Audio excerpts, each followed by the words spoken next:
Have you ever had the smoke detector or beeping and you have about one on each floor and you have 3 floors? We have 2 on each floor and you can't figure out which one it is?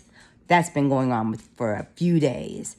Finally, I couldn't handle it anymore, so I called my son Nick and my grandson Riley and said, okay, everyone's stand on one of the floors so we can see which one it was.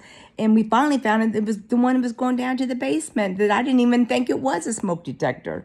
So it's solved and now it's been fixed.